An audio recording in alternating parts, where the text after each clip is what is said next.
Tonight, I'm very excited to welcome Brandon Taylor, celebrating the release of Minor Black Figures.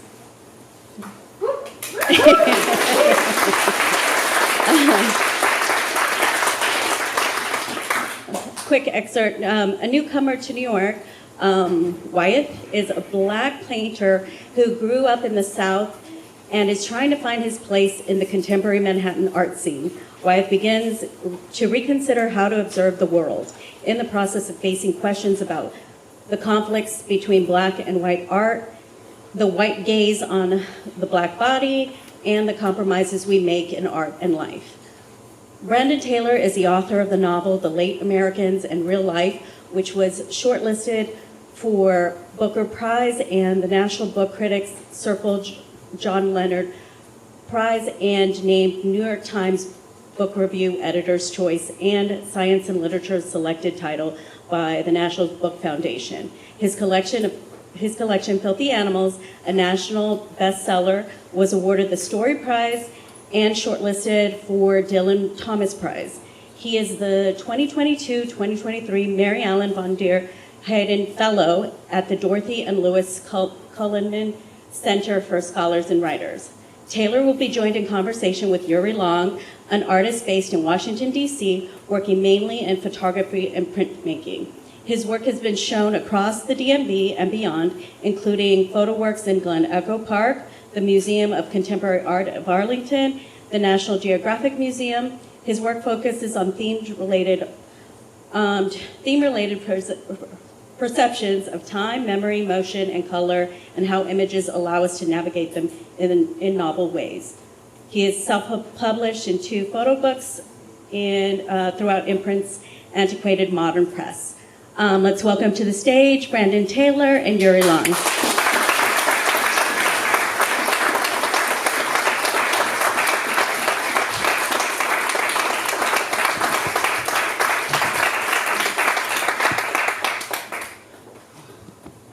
Hi, everybody. Hello. It's so cool. I feel like maybe it was the last time I was in DC for a book event. No, it was not the last. The last time I was at the library, but for my first book, I think I was in this very room with a really wonderful writer named Gabe Bump. And so it's fun to be back with another book here in DC, this like wonderful literary city. So this book is brand new. It just came out yesterday, which is very exciting. Thank you. And I thought I might begin by reading a short bit from the beginning of the book, so you don't need any context. I hope not. If so, I did a really bad job. So here's the opening of Minor Black Figures. That summer, they threw bombs and made signs for peace. They went into the streets and the parks and the squares, the same as they had done 2 years before, and 3 years before that, and 6 years before that, and 3 years before that, which of course meant that they had never really left the streets and the parks and the squares in the first place. There was a president in Washington and 9 Supreme Court justices. There was a war in Europe. There was not yet a war in America because America fought its wars elsewhere. On the news, they spoke of complications and complexities. They spoke of gas prices and networks of risk. They spoke of supply chains and the specter of scarcity. It was not an extraordinary year and a remarkable time. Disgusted, not surprised, was the slogan of their era. Still, they went into the streets and the parks and the squares. They lifted their signs. They shouted. They marched. They organized. They sued. They settled.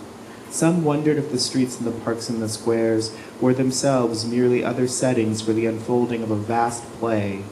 But was this cynicism not merely an excuse for a lack of resolve? They had to believe in the possibility of change. The very possibility of freedom was freedom itself. So they went into the streets and the parks and the squares. They smoked outside of bars. They argued over what tomorrow might bring.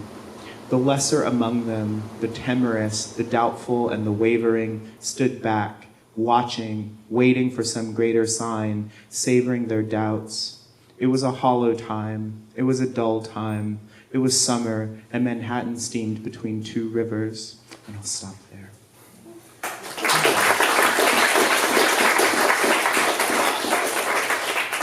great opening. Oh, thanks. I worked really hard on it. It really, I mean, it is set in a particular time, and it's a time I think that we're very familiar with. It's very contemporary. And did you think about,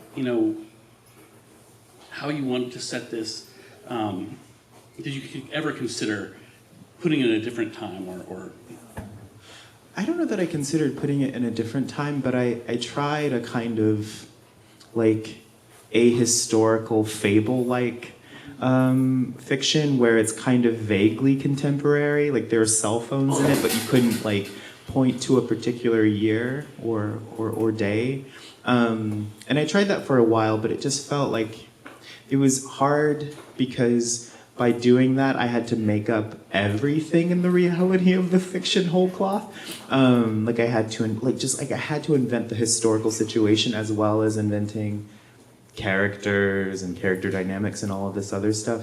And it just made the fiction feel really weak and anemic and very thin on the ground. But then I sort of made the choice of like, no, it's gonna be 2022 and it's gonna be New York and it's gonna be this summer. It like unlocked all of this detail that I had access to, and I had this like huge archive of images because when I first moved to New York in 2021, I got to know the city by taking film photos of it, and so I had done that for like 3 years. And so when I was like, well, it's 2022, like what was that like? So I went back to my archive of photos, and just like by looking at like images of real things, it just like made the writing so much easier. So it was I don't know, like I tried it the other way and it didn't work, and by being specific, it just like made it so much easier. Yeah, and I mean that's something Wyeth does too. He works from photographs, and he's mainly a painter, but he is involved in these other media. And I think that a lot of your books, they have these sort of autobiographical details. So far your books have sort of tracked your own journey. And do you worry at all about it being seen as too autobiographical or too closely tracking your own experience? No, because I think that we live in an era that is like biography poisoned. I think that biography is the dominant mode in which like most people read almost anything, be it a movie, be it a book or TV show, or even like a news article. Like the minute they engage a text, they're already sort of trying to find the part of it that correlates most directly with the creator's life. And like I will say, like as a mode of engaging a text, that is so alien to me because like I just like don't care like about a person's life. And so like when I sit down to write, I'm not thinking about, is this character too close to me? Because often the character appears as this like profusion of detail, and like they feel very different from me. Although I did take a walk with a journalist from Bloomberg for this profile that he was doing of me, and he was like, your character has all of this, your character's like really refined taste, and I just like assumed it was your taste. And I was like, how could you say that? Like, he doesn't like Schumann. I love Schumann. He doesn't like, he loves Maurice Pialat. I like Pialat, but not as much as him. He liked Lulu. I didn't like Lulu. Like, I didn't like it. So it's, and so, to me, like, his taste is so different from mine, and the characters always feel very different for me. But I know that, like, no matter, listen, I get 7 purple aliens on Mars, and some reviewer would still be like, oh yes, it like parallels Taylor's time at the Iowa Writers Workshop. Like, no matter what I do. And so like I can't change that, and so I just don't think about it too much. It's interesting because I know you said that you wrote your first book in 5 weeks or something, and I've heard you also talk about how you tend to wait to write. You're not one of these process writers who writes and rewrites, but that you sort of let it all formulate until the time is right for it to come out. And so is the character pretty much like fully formed whenever you start writing, or is there still some discovery in the process? Oh, there's tons of discovery, but like, I like what you say is the character fully formed, because I think, yes, they are fully formed, but in the way that strangers are fully formed to us before we like really get to know them. And so I think of my writing process as not me inventing detail by detail something in the character's life, but to me it always feels like I'm getting to know a person I've encountered out in the world. And so the characters, I can't write until I feel like there's like a density of stuff I don't know that's like underpinning the one detail I maybe do know. Because then I'm like, if I set out to write before that point, I like write down the 3 things I know on the surface, and there's just like nothing. Nothing has like accrued to fill in the sort of depths of the character. And so my process is one of discovery, but I do feel like the characters do arrive in the way that strangers arrive, as like fully themselves, and it is my process to kind of try to figure out who they are.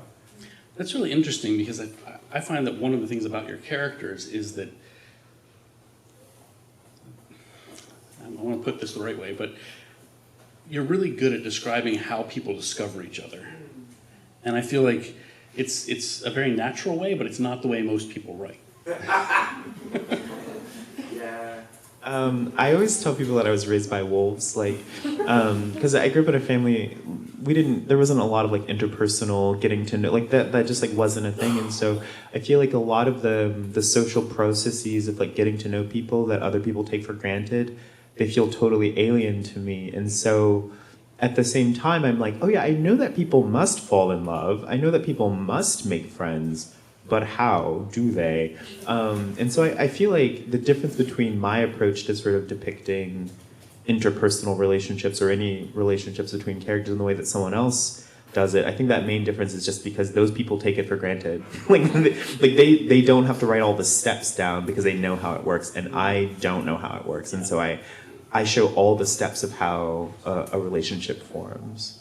Yeah, it's really interesting to see that, and to see how the references get built between people, which, yeah, I think most of the time that's just taken for granted, that there are these sort of cultural references that we all have at a given time and a place. But that I think especially in this main character of Wyeth, he doesn't have that. He struggles with that a little bit. It seems like he has a hard time understanding other people sometimes.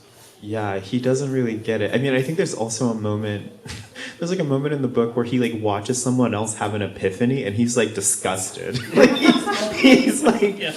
he's like this guy's like having a profound like moment of self-reflection and self-reckoning, and Wyeth is just like, it's not your book. like it's not your story. Like, go do that somewhere else. And I do think, I don't know, like I find that I mean, I do think I think I am constitutionally like drawn to outsiders and to people who feel a little alien in the world, and so I think that's one thing that unites all of my characters. And so Wyeth is like looking at all the stuff that everyone takes for granted, and he's just like, man, I don't get how any of this happens. And I will say that I felt when I was writing him, I was like, wow, I'm finally writing such a normal guy, because compared to some of my other characters, he's so well adjusted. He's so good at socializing compared to characters in my other books. But it's true, like when I step back and look at it, I'm like, oh, that he doesn't know how it goes either. When he's dancing out of time to everyone around him.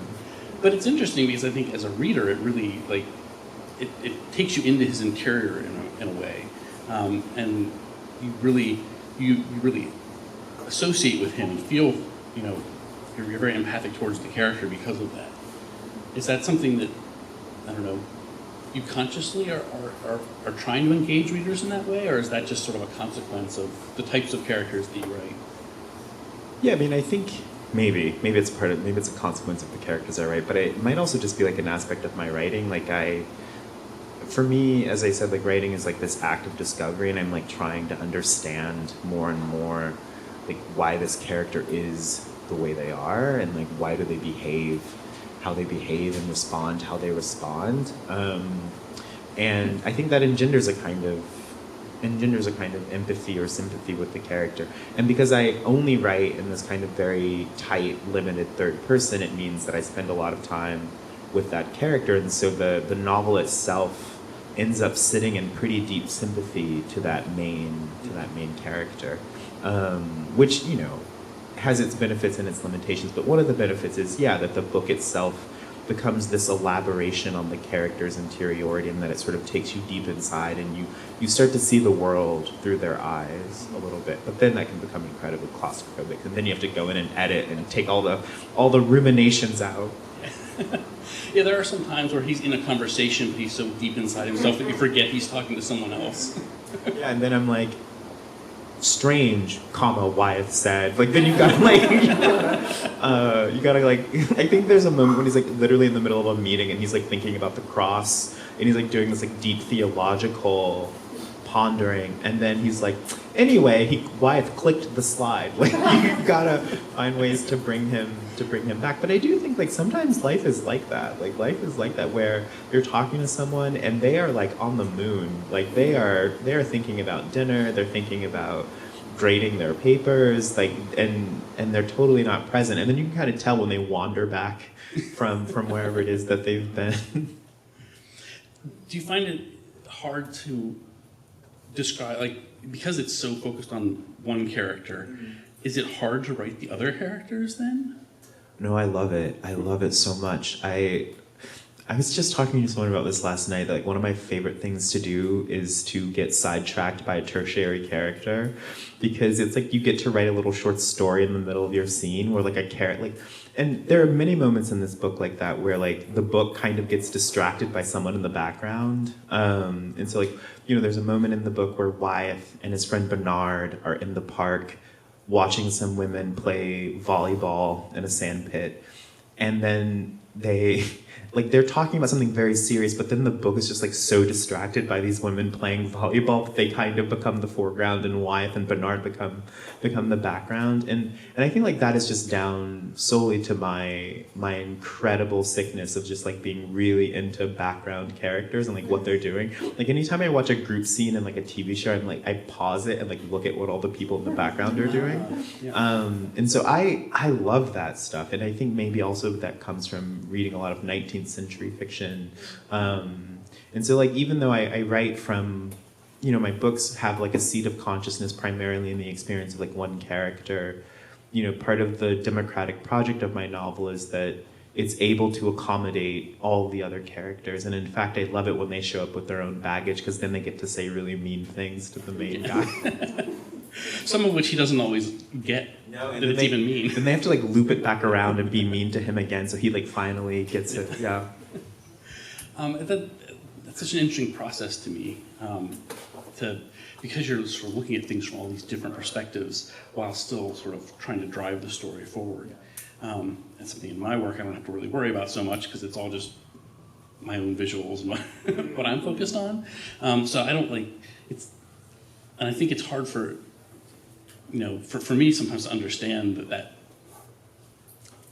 how hard that is, you know, to keep track of all these different characters. Because you end up with, I forget how many characters, I started counting, and it ends up with quite a lot of characters. There are a lot of characters in the book, some of whom don't even have names. They're just like mogging everybody from the background, just like totally taking over. Just like, I mean, but like as a photographer, you know, like that sometimes like the thing that you think is the focus of the frame, like is the focus until you notice like the other detail that's like in the background, and then it sort of becomes actually the thing that the photo is kind of about. And like Wyeth experiences this early in the book where he's like taken a photo of these protesters in Central Park, and the parts of the photo that are in focus are these like protesters. But then the sort of most intense, interesting thing in it is like this little boy who's like tucked into the lower left corner of the field, who is like fuzzy and blurry, and yet he's like so intense and so focused that like that blurry child is the focus of that image. And so when Wyeth realizes that, it sort of flips what he considers the foreground and background of the image. And I mean, I'm like a bad photographer, so this happens to me all the time where I think I'm taking a photo of something interesting, but actually the interesting thing in it is like this other thing. Like I thought I was taking a photo in Union Square. There's this equestrian statue of, I think it's George Washington, but I was trying to take a photo of it. And it was medium format, so I was like it was a very expensive photo of the equestrian statue. And when I got the image back, I was like, man, this is a really great photo of the statue. And then I looked down, and sitting on the stairs that are in front of that statue are like two old women, like sitting on the steps. They've got their like shopping bags from Whole Foods, and they're just like laughing and having a great time. And like I was like, I didn't even see them when I took that that photo. And so suddenly it went from like, oh yeah, this is like a good photo of the equestrian statue to like a whole other kind of image where it felt so rich and so full. And that to me feels very similar to my approach to characterization and putting people in the background. And maybe that's why I'm so obsessed with embroidering backstories for all the little people in the background, because I'm like, oh, but they could be so interesting. What are they doing after this? Yeah, and doesn't Wyeth, even in some of the, when he's looking through his photos and trying to decide how to proceed with his painting, he sort of starts to do that too and wonder about these people and give them stories. Yeah, so like his big deal, so Wyeth is a painter, and like as a painter, he's coming to the end of one mode of working, and his main mode of working has been to take stills from films that he really loves, like the films of Bergman and Piolat and Romer and Bresson and all these guys, and to put black people in them. And then he was doing that for a while, and then his black peers were like, "Our people are dying, stop doing fan fiction." And his white peers were like, "Why are you ruining Bergman by putting black people in it?" And he just felt really misunderstood on both scores. And so he's like, "I'm gonna go out and I'm gonna take pictures of like real stuff, and I'm gonna like work from reality and like see if I can access the real." And so he's gone out into the park to take these pictures, and he realizes pretty quickly that to paint them is to engage in a kind of fabulation. And he feels really uncomfortable with that because these protesters have come to this place for a reason, and he's deeply aware of that. And he's like, well, their lives are real. They're not like fictitious characters I'm inventing. They're like real people. And so it feels kind of stupid to paint them. Like, why am I painting them if I don't have access to the real story? And so he realizes that yet again he's sort of doing a kind of falsehood, and he's like, that feels really specious, I think is the word he uses. Yeah, and that is the main journey of the book, is him discovering, what it is he wants to do with his painting, what it is he wants to say, and exploring these sort of different ways of going about it. And I'm curious, because a lot of the themes that it talks about, the racialization of art, the relationship, he's a black painter, but he doesn't want to be pigeonholed that way. He wants, to be able to express beyond just that one sort of what he almost feels is a identity imposed on him from the outside. And so I'm curious that if there's probably some parallels in your own work. And did you ever think about doing this with a writer instead of an artist?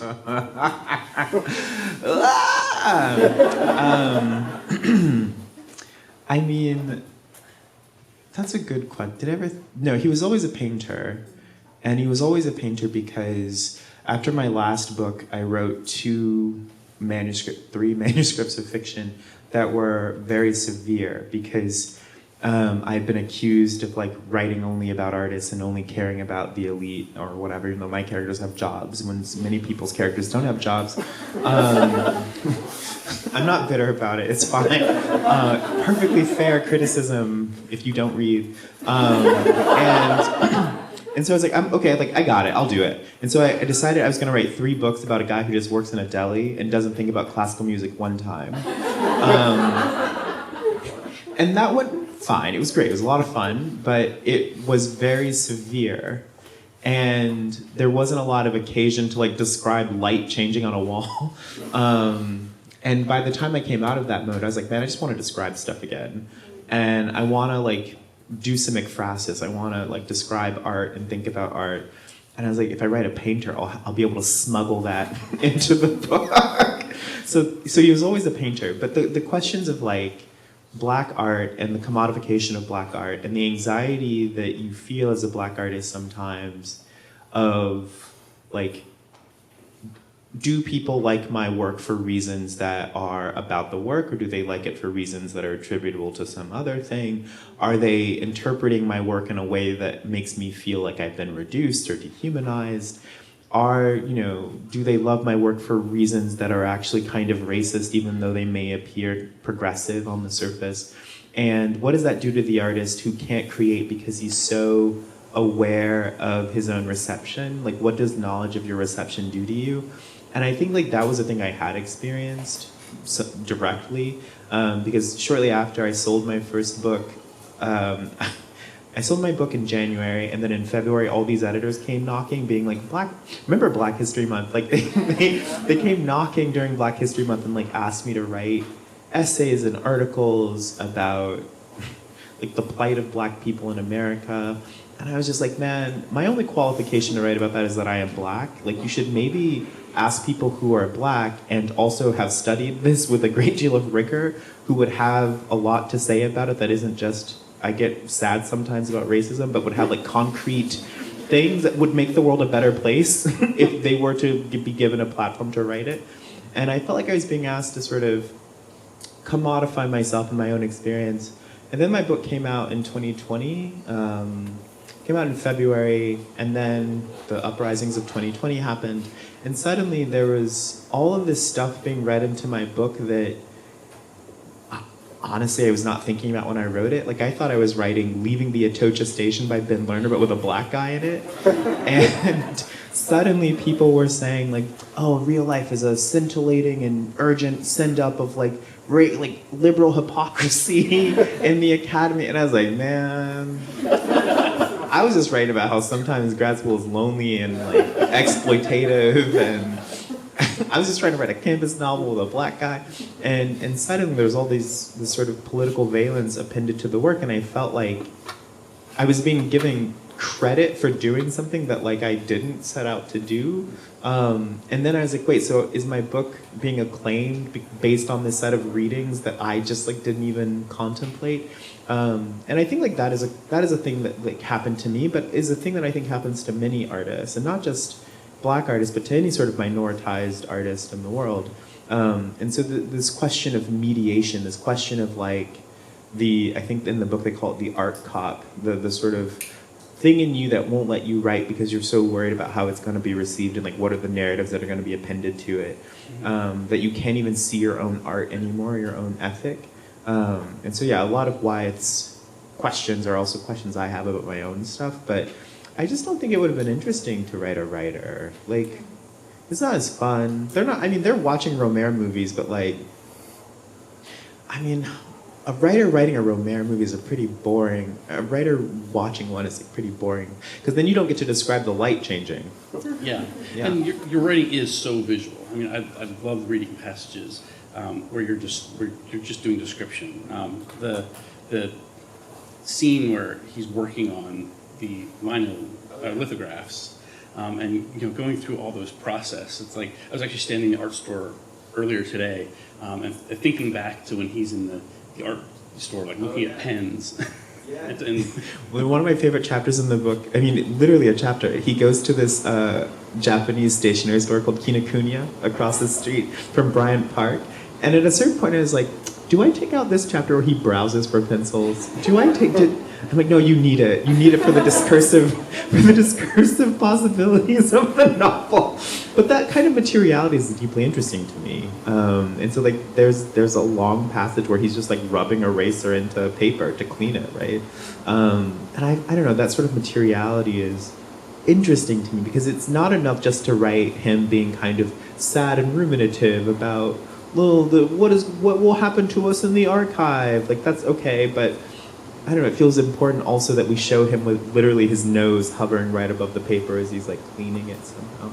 Yeah, because there's this connection. It's like this real object, and it's not this abstract idea. And that's, I think, so important, especially in the world today where everything is more and more ephemeral, it seems, and there's, even books are becoming like these strange artifacts in our culture. And it's, so I think it's so central to his character that he's engaged on that level with these like material things. And so there's real consequences to what he's going through and thinking about. I mean, like if he sneezes, it's over for this lithograph, and there's no do-over. Like it's one of a set that they got from something. One of the plots in the book is that he works in a gallery, but he also works as an art restorer. And he goes to work one day, and they've acquired this job of like restoring some lithographs that they think are drawings at first, but they turn out to be lithographs. And to find out like who is this artist who made them, and it turns out to be this sort of lost black artist, Del Woods, that he sort of goes on a deep paperwork dive to find. And yeah, like there's a way in which like the archive can be rendered in a really abstract fashion, and I'm just like, no, no, like it, like you can't just type. He typed into Google. Like I know, like he's got a. What is the materiality of like research? Like he's got to move documents around. He's got to clean these lithographs. Like all of it had to feel really real to me. And so that it could feel real to him. And so I don't like abstraction. Like I don't like it when I was just talking about this last night as well, where it's like I hate when a writer gives a character a job and like he worked in a pencil factory and you never see the inside of the pencil factory. Mm-hmm. Like I think you gotta go there. You gotta show the materiality of the thing. Mm-hmm. Did you consult with any art restorers or conservators to learn about these processes, or do you have experience with these things? I'm not a restorer, but I went out and I bought all these like books from the 1950s and 1960s and 70s about, first of all, like how to do lithography. So I bought that huge Tamarind book of lithography, and then I bought a book on like lino and also engraving work as well. And so I spent a lot of time in the Strand going through all their sort of method books. Mm-hmm. And then I bought a history of lithography just to sort of get a sense of its history, and it's like fascinating. And so like that was important. And then I just like read a lot of PDFs and watched a lot of videos. And one of my friends owns a rare bookstore in London. It's called The Second Shelf. It's a really great bookstore. And she put me in touch with some people who knew a lot about paper. And so I was able to sort of reach out to them and ask them about how was paper cleaned and what kind of paper should I think about having it be made on and all this other stuff. And so it's just a lot of like me being incredibly nerdy. I like went to Blick, which is an art supply store, and like touched a bunch of paper just to get a sense of like the weight of it and the feel of it. And then, like, I mean, as a teenager, I had done like a stint of like making homemade paper and all this other stuff. And my brother is a visual artist, and so I grew up with him making a mess of our shared bedroom. And so I knew a lot about how much space it takes up. I knew a lot about like what an artist's like workstation looked like, and so I had all that down. And so then it was just a matter of like finding out enough about the restoration process to make it feel real. But the hardest part was figuring out how galleries work. Oh, yeah. Because those people don't want you to know anything about how the gallery works. And it's reflected in the characters because like the gallerist, you only see him in like one scene. I mean, he's kind of like this mythical person that's never there. He's like a later middle-aged gay man named Bilal of an obscure family fortune, and it spends most of the book in Ibiza in Greece. Yeah. And his very young employees are like, he's in Ibiza? Gross. He's too old to be in Ibiza. Like, why is he there? And then he like shows up at the end of the summer, right, when the gallery is opening again. But that was fun to do. Like, I love writing about parties. I love writing insane parties and the wealth that's on display, but also the sort of social vapidity and like the idiom that is just like a bunch of rich gallerists who are all high on ketamine, sort of talking but not talking as they're trying to discreetly figure out, are you famous enough for me to talk to? Yeah, the scene towards the beginning where he goes to this show that sort of sets him on this journey is really interesting. And have you been to parties like that? Oh yeah. When I first moved to New York, one of my very good friends is a playwright and an impresario and a sort of gadfly about town. And my first night in New York, he texted me and goes, "Hey, have you landed yet?" And I was like, yeah, I went to the Met. It was great. And he's like, "Oh my God, come to," because it was when the Met Gala was being held in the fall because of the pandemic. And he's like, "Oh my God, come to my hotel room at the Carlisle." And I like went, and I show up, and it's like there's just like Lee Pace hanging out in this hotel room. He goes, "Oh my God, like you guys should talk. I'm gonna go to Doja's interview party. Bye." And so it's so dumb. But it like that was my first night in the city, and like from that moment on, like every weekend almost for like 2 months, he was like inviting, but like kind of kidnapping me into various like Uber XLs and going up and down Manhattan to like different parties and art parties and stuff. And I thought it was a completely different world because I had moved to New York from Iowa City. There are no parties in Iowa City. Doja Cat is not having an interview magazine party in Iowa City. But she should. That'd be really cool. But so like I did end up going to a lot of parties like that, and so many of the parties and many of them, like that moment where Wyeth is standing there listening to these like shitty artists kind of browbeat a waiter into calling their boss because the boss has promised, Alessio has promised to give us the private room. Like all that stuff is like based on stuff that I've seen people actually do. Yeah, I mean it's a crazy life. Like one time he was like, do you want to see a play? And I was like, I'd love to see a play. We saw a play, and then the next thing I know, I'm like sitting next to Nicolas Sarkozy's brother, who used to be married to an Olsen twin, outside downtown somewhere. And I was like, how is this? First of all, why are you here? You're too old for this place. And also, why am I here? Yeah. I need to be home. What did take you to decide to move to Manhattan from Iowa? That's a pretty big shift. Yeah, I mean, at the time, I thought it seemed like a good idea. It's not that it wasn't a good idea. But yeah, like my book had come out. It was 2021. The world was reopening. I had just finished graduate school there, and all my friends lived in New York. And I was like, maybe like this is a sign that I too need to go to Manhattan and like be a part of the world, like the demi-monde. I'm gonna do it. Because I'm like I grew up on a farm in Alabama. I am not like a city person. And so it was like kind of an eccentric and insane thing for me to do, but it just seemed like, like I'm at a break point in my life. I don't have anywhere else to be. All my friends are in New York. Maybe I'll move there and see what happens. And I moved there, and like 2 months later, I got offered a job that I didn't even ask for, and all this other stuff happened. And so it just seemed to work. Like the city just like swallowed me up, and it's like I had never lived anywhere else. Although sometimes I think I need to get out of there. It's a very alienating place. But yeah, I mean, it's because I was rootless and had nowhere else to be, and all my friends lived there. But then all my friends moved to LA right after I moved there.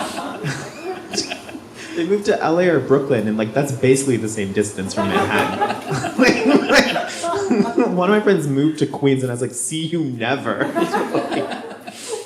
It's so far away. It is, yeah. Taking the local train. Oh, or the 7, the N or the Q to the 7. Oh, God. It's basically Mars, yeah.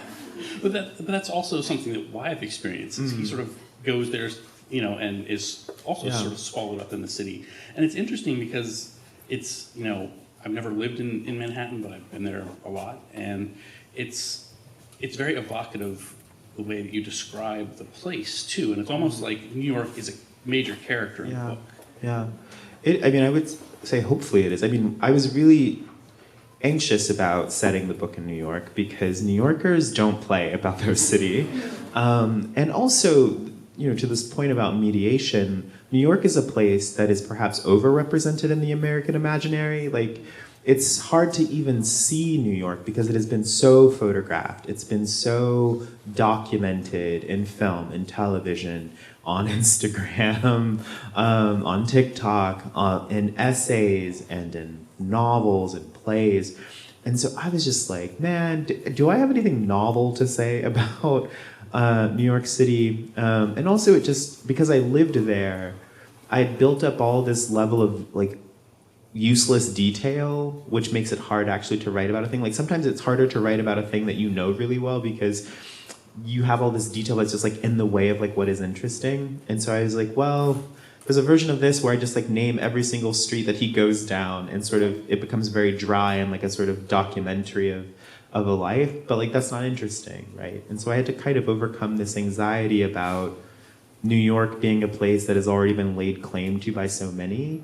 And so I was just sort of like, well, what's one more? like what, and once I sort of got that in my head, I was like, okay, then what's one more? And I'll make the character someone who knows the city, but still is capable of being in awe of it. So like there are all these like moments in the book where he's kind of, he like turns a corner and sees all the tail lights going down an avenue, and he's like, wow, New York is so cool, And I think like making him a little bit of somewhat of a newcomer lets you kind of have it both ways, where there's this level of familiarity, and also you're able to sort of have a sense of awe for the city. And so I think the warmth toward the city that's in the book, I think in part comes from like Wyeth's great affection for his new home. Mm-hmm. Is that an experience that you usually have with a place when you move from place to place? Yeah, I mean, how many places have I lived in? I grew up in Alabama, and I did a year at Tulane, and then Wisconsin for a long time, and then Iowa for a long time, and then New York. So that's not that many places I've lived in. I mean, a weird thing normally I have to like leave a place to be able to write about it. So like, I couldn't really write about Madison clearly until I had left it. And in a way, like I had to be in Iowa City for like a long time, and before I could even sort of sit down and be able to document it in like a meaningful way. And I feel like I never quite got to a place where I could like name the streets in Iowa City.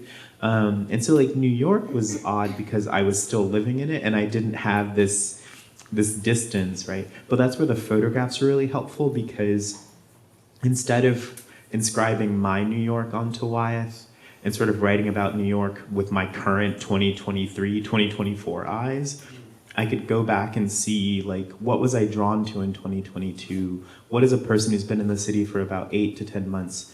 What are they drawn to when they sort of look at the city and look at these scenes? And I was able to kind of rediscover that kind of awe for the city. And so I'm really glad I had taken perhaps far too many. My bank account was not happy that I had taken that much film photography, but I was when I was drawing on them for the book.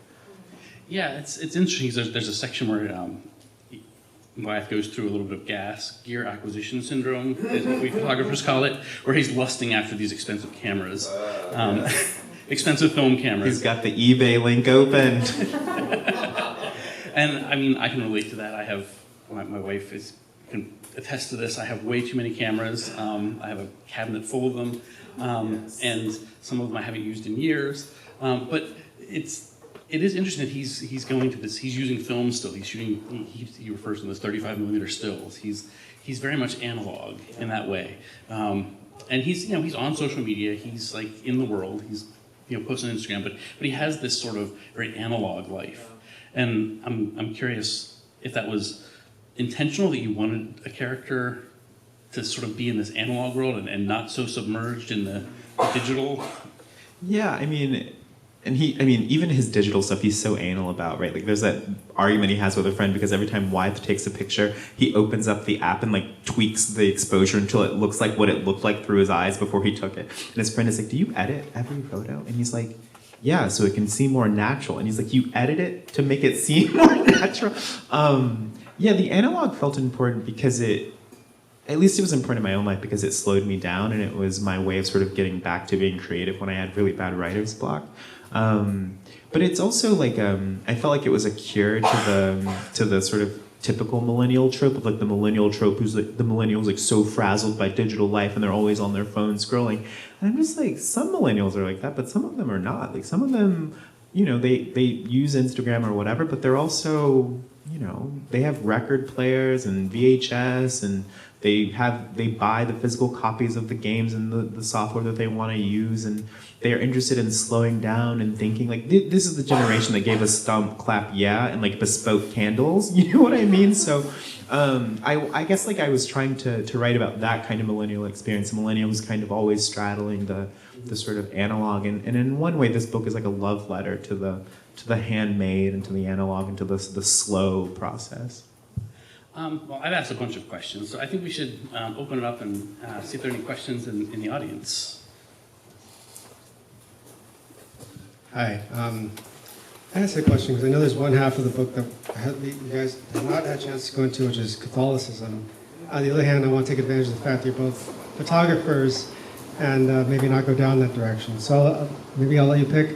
I was curious about how like the ekphrases of photography kind of in both visual art and maybe the visualization of Catholicism played into your book, and also how the relationship that maybe you both have between photography and literature at large. So yeah, we did not yet talk about that part. One big part of the book is that Wyeth goes to a bar where he meets a hot guy, and then they eventually sleep together, and then he finds out the hot guy's a priest. a Jesuit to be specific. And so then, the book becomes about like what happens when you sleep with a priest in the summer and you don't really know what to do about it. You kind of have like a freak out. And I mean, I always call it like I'm like really into Catholic business. I'm all up inside of like the Catholicism's business. I grew up Baptist and I'm now an atheist, but I'm always curious like what are they doing over there? What are they doing with the incense and all this other stuff? And one of the first things I knew about the book was that Wyeth would be to be a painter, and this basically the second thing I knew about this novel before I started it was that I wanted to have a Jesuit in it, because Jesuits are fascinating because they're both like they're sort of apart from the world. They're a religious order, but they're also very much in the world. They're teaching high school. They're wrestling coaches. They're baseball coaches. They're doing missionary work as well. And I find that tension really like deeply fascinating, and it feels particularly, I don't know, like tied to something about our era and our time. I feel like they're sort of in the midst of a tension that many of us, even secular or atheist people, feel, which is this pull between vocation, the thing that we think we are, and something more. And I think like for many of us, we feel like we've lost touch with that something more in a lot of ways. And so that was really interesting. I mean, I will say that I wanted to like write so many scenes with them like in a church. Like I wanted Wyeth to be like, take me to a church. I want to do paintings of your church. But then I was like, no, you can't really do that because like Keating is like, he has like a God trauma thing right now. This would be really inappropriate to take your gay black boyfriend to a church when you yourself are not okay with God. But yeah, I mean, Catholicism was heavily on my mind. As to like photography and literature, I mean, I don't know that I think a lot about their connection, except I really wanted to describe some photos. I really wanted to describe photos and images, and I contrived a whole book in order to do that. Why, I don't know, but it just felt really good while I was doing it. I mean, there are obviously a lot of connections across media, and I think that's one of the things that's so interesting about this book is it really crosses a lot of different media. It's art medias, but also like language is so important, and then communication and how we sort of bridge these gaps with people, and this gap with the church that Wyeth has this curiosity about it, but yeah, you can't go too deep into it because it's obviously this area that is sort of, he senses off limits. So I don't know, I think there's the way they weave together, and I think I try to do this in my work. I'm always referencing things, what I'm reading is influencing the images that I'm making, and vice versa. It's all connected to each other. But trying to draw that out actually often kind of ruins it. If you focus too much on that and try to analyze it, then you sort of kill it. Yeah, I think like in the book, Wyeth is like, he had an idea for a painting which is already on dicey ground. Better just to like do a thing. Don't think about it too much. Yeah.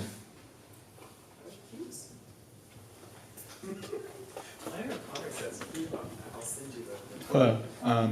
So you mentioned that sometimes it's hard to write about something you know too much about, and you mentioned that Wyeth's approach to or understanding of New York is like balance between his knowledge of it and his sense of wonder that still remains. Do you feel that way about other things that you research when you're preparing a novel, or is it different? I don't know that I feel that way about things I research for a novel because I don't know anything at the start of that research, and I always stop right before I get to the point of knowing slightly too much about it, because the minute it starts to feel a little boring, then I stop and I'm like, oh, now I just like need to write about it, But I do feel that way about other things in my life. Like, I didn't feel that way about the photography in the book because I hadn't taken photos for about 6 months when I started the book. But I'm now trying to write a tennis novel while also playing tennis 6 days a week. And I was like trying to describe like going into this one place where I play tennis in New York at Sutton East. It's like a big white bubble under the Queensboro Bridge. And I know it too intimately to be able to describe it in a way that is like interesting or narratively useful. And so I'm like, I'm gonna have to take a break from tennis to write this book because I'm so I'm like, and then 8 meters up, there's a wire that goes, and I just like, I see it too clearly to make use of it. And so I'm probably just gonna have to like invent a thing that's like it, but different enough that I can actually write about it without boring the reader to tears.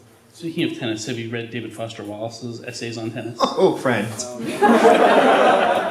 Have you read them recently? It's been probably been a couple years. Oh my God, reread them and then email me about them. I reread them this summer, and they're crazy. One, he hates Andre Agassi. Yes. And two, there's a kind of classist/racist undertone to them. Like he at one point he's describing Agassi, he's like, I don't like Agassi because he's brought in all this like brutish thuggishness from hip hop culture into tennis. It's weird. And then he also has this fixation with Pete Sampras's jockstrap. Like in every essay, he's like, and Pete Sampras he like sweats but like around his jock, so it creates the image of like a toddler in a diaper. And I'm like, why is this in every essay?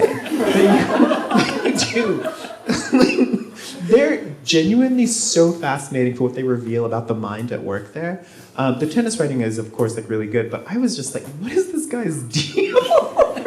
It's so, please reread them. And all of you reread them and then email me about it, please.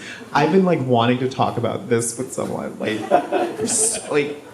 they're crazy, yeah. Hi, Brandon. Thank you so much for being here. I love all of your work, including the story you have in Kink. And I was wondering if you could talk a little bit about your process or just how you write about sex and romance and the erotic, especially when you're writing gay characters. Thank you. Oh, that was a throwback. Oh. You know, I was like trying to turn that story into a TV show. We got really close, but then the writer's strike happened, and then the actor's strike happened, and then FX was like, sorry, we need something that's going to actually make money, so we're going to pivot to procedurals. Yeah, I mean, I taught myself to read by reading my aunt's romance novels. Romance novels are like central to my literary education, and I think if you want to find some of the best sex writing, go to romance novels. They're better at it than they are better at it than everybody, just like full stop. Maybe not the Bible. The Bible's also very good on this score, but romance novels especially. And my approach is like inspired by that, in which it's frank, it's direct, it's human bodies. You know, the physicality is an extension of whatever is going on emotionally and psychically, but not to sort of insist on that connection too much at the same time, to write about it with a light hand, but also with a sense of play and a sense of sensitivity to all the things that are going on. And I think like, as far as like romance, like with this book, I wanted to write like a Nora Ephron kind of like two people meet and then they walk and talk and like argue, and like that just makes them hotter to each other, and they like fall for each other. And in this book I got to write my first genuine swoon. There's a moment in which a character genuinely is like swooning off his feet and references Meg Ryan. I think he's like, oh, the Meg Ryan of it all. And I think, I don't know, like romance is an important part of also my media diet. I read a lot of romance novels. I read a lot of romantic webtoons. I will probably be doing that instead of sleeping tonight, because one of my favorite ones just updated, chapter 93, it's getting juicy. But I think my sort of main lesson from romance, reading romance and as far as like writing it and writing sex, is just to be direct and straightforward and to follow your character's physicality, to follow their pleasure, to sort of write it from their perspective with and through their body, as opposed to as this kind of abstraction. Like, don't do it to like prove a point or to like make a beautiful symbol. Like a sex scene in and of itself is sufficient, you know? And so yeah, that's what I try to do. I try to take it seriously and to have fun while doing it. That's interesting, because I was a little surprised that there wasn't a more biblical description with the ex-Jesuit and everything. Yeah. But it is told from Wyeth's perspective, and his relationship with religion is much different. Yeah, I mean, I did contemplate writing the book from Keating's perspective, and I was like, no, I'm not ready. I'm not ready, because One day I will get there. One day I will do that. But I was working on a book for a while about like a gay black guy who converts to Catholicism, but isn't a throuple.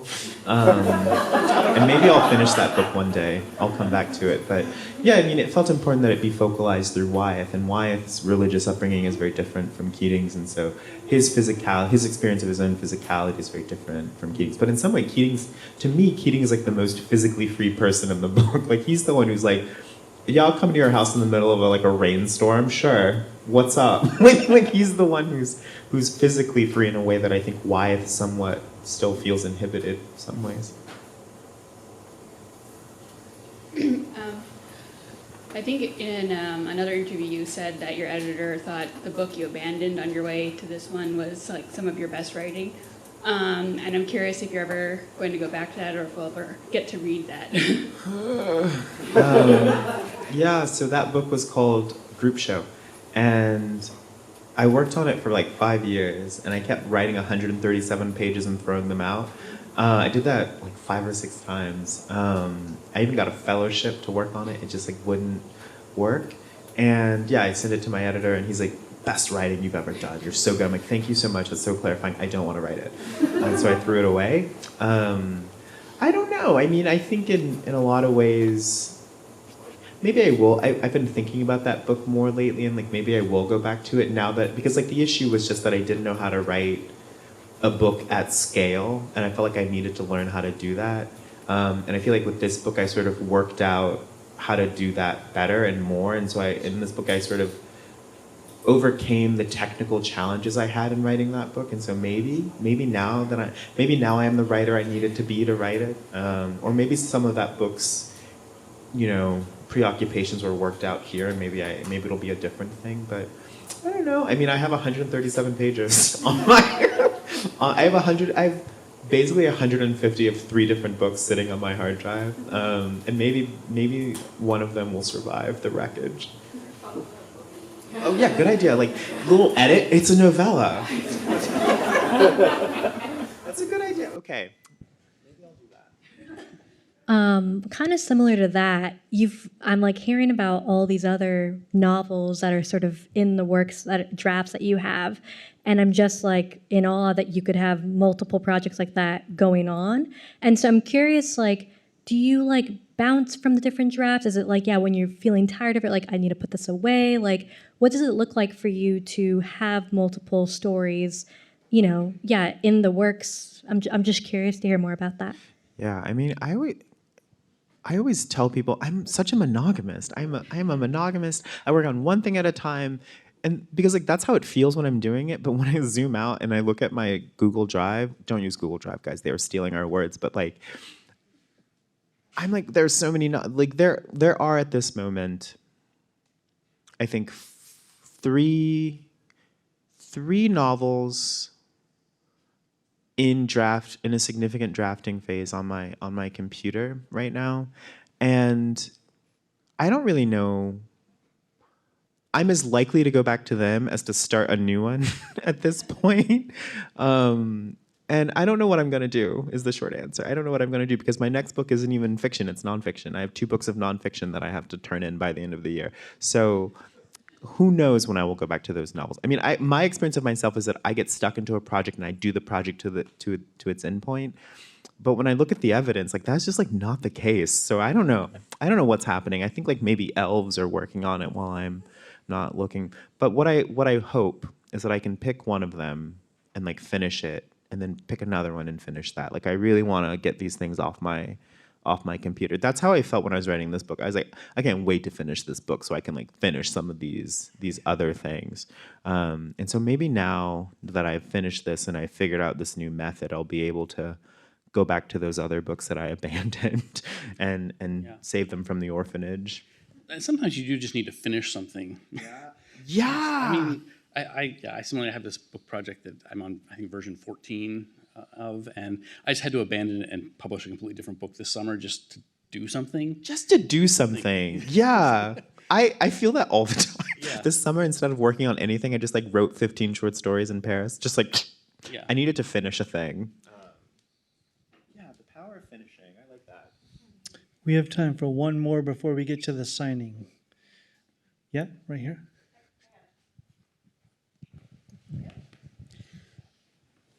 This is maybe out of left field. It's sort of inspired by your Emile Zola essay. And that is, it also has to do with reception. But when you're analyzing a text or when someone's reading your text, how do you know when you're getting a book wrong in your reading or when you're getting a book right in your reading? How do you actually come to a critical conclusion? I'm sure I'm always getting it wrong. I mean, if you ask the people I'm writing about, I'm sure I'm always getting it wrong.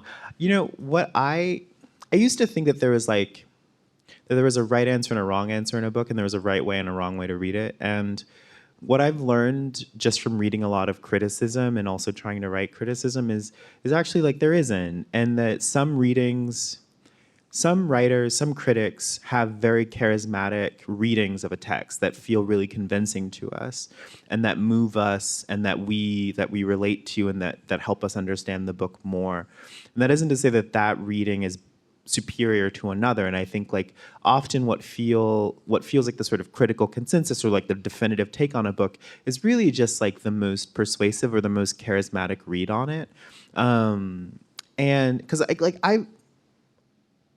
an example of this is I was reading Lionel Trilling and Alfred Kazin, their literary histories of America, and they both hated For Whom the Bell Tolls by Hemingway. They were like, this is his worst book by far. It's trash, it's romantic nonsense, it's awful. And so I was like, yes, exactly.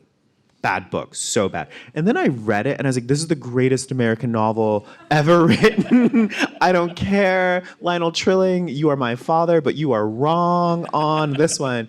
And so I was like, and so is it the case that Lionel Trilling and Alfred Kazin, like two of the great American literary critics, that they got it wrong? Or is it like more likely the case that like a lot of people are swayed by that opinion and maybe they didn't read For Whom the Bell Tolls? And I think like it's more often the case that like, you know, when people agree with you, it's really because your read of a text was sufficiently charismatic and persuasive. And they could be easily persuaded to another view by reading another really persuasive or genuine critic. And so for me, the task as a critic is to sort of render my experience of the text and to sort of talk through like what I think it's doing and to try to do a good faith effort of like describing what I think the novel has achieved and done and like what I think its intentions are. And to sort of measure the gap between those intentions and what I feel is the level of execution on the page.